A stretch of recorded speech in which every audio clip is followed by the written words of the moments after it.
Hello বন্ধুরা, আগের দিন কাঁচরাপাড়া গেছিলাম, ওখান থেকে কেন জামা প্যান্ট কিনলাম না, আজকে কেন শ্রীরামপুরে আবার আসলাম। তো পুরো ভিডিওটা দেখবেন শেষ অবধি, তাহলেই বুঝতে পারবেন।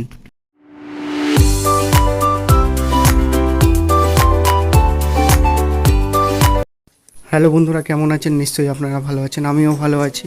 তো আগের দিন দেখেছিলেন ভিডিওতে যে আমি গেছিলাম কাঁচরাপাড়ায়, সেরকম একটা কালেকশান ছিল না কাঁচরাপাড়াতে জামা প্যান্টের, তার জন্য আর নিইনি। ওখান থেকে কয়েকটা পছন্দ হয়েছিল, কিন্তু দাম অনেক বলছিল, তার জন্য আর কাঁচরাপাড়া দিয়ে জামা প্যান্ট নিইনি।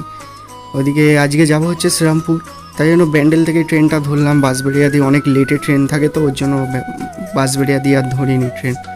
এদিকে ট্রেনে উঠে পড়েছি, ট্রেন ফাঁকাই ছিল, যেহেতু ব্যান্ডেল থেকে হাওড়া লোকাল ফাঁকাই থাকে। এদিকে মেয়ের খিদে পেয়ে গেছিলো, ওর জন্য বাড়ি থেকে টিফিন কৌটোতে কয়েকটা বিস্কুট নিয়ে এসেছিলাম, তো বিস্কুট দিয়ে দিয়েছি ওর হাতে। ও খাওয়া শুরু করে দিয়েছে, নয়তো কাঁদবে খাবার টাবার না দিলে। দেখতে দেখতে চলে এসেছি শ্রীরামপুর স্টেশনে। অনেকেই জানে এই সাবওয়ে থেকে নিচে নেমে গিয়ে মার্কেট শুরু হয়ে যায়, তাই নিচে নামতে হবে মার্কেটে যেতে গেলে সাবওয়ের নিচে। সাবওয়ে থেকে নিচে চলে এসেছি মার্কেটে এবার। তো দেখতে পাচ্ছ অনেকটাই ভিড় আছে আজকে মার্কেট, যেহেতু বিকেলবেলায় সবাই পুজোর কেনাকাটা করছে। এই দোকানটায় এসেছিলাম, দোকানের জিন্স দেখলাম, পছন্দ হয়েছে, নিয়ে নিয়েছি। তো কেনাকাটা করতে করতে সন্ধে হয়ে গেছে, 7টা বেজে গেল। সেই 4টের সময় এসেছি, এখন 7টা বাজে।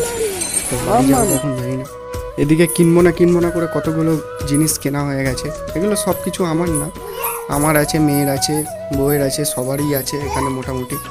এদিকে কেনাকাটা হয়ে গেছে, এবার বাড়ির দিকে যাব, তাই প্ল্যাটফর্মে চলে এসেছি। জানি এখন অনেকটাই ভিড় হবে, যেহেতু অফিস টাইমে সব হাওড়া থেকে ব্যাক করবে, আমরাও যাব ব্যান্ডেলের দিকে, তাই অনেকটাই ভিড় হবে। তো ট্রেনে আসার সময় আর ভিডিও করিনি, যেহেতু বলেছিলাম যে অনেক ভিড় হয়, জানেন যারা অফিস টাইমে কাজে বাজে যান কতটা ভিড় হয়। এসেই মিয়ামোড়ে ঢুকে গেছি, মেয়ের জন্য দুখানা কেক নেব। কেকগুলো বেশ ভালোই লাগে, পেস্ট্রি কেকগুলো খেতে। আপনার কার কার মিয়ামোড়ের কেক খেতে ভালো লাগে কমেন্ট করে জানাবেন। এইদিকে বার্থডে কেক ছিল, আমার তো ফেভার কেক হচ্ছে, সেটা হচ্ছে ব্ল্যাক ফরেস্ট। এই কেকটা আমার সবথেকে বেশি ভালো লাগে। তো বন্ধুরা, দেখা হচ্ছে নেক্সট ভিডিও, ভালো থাকবেন।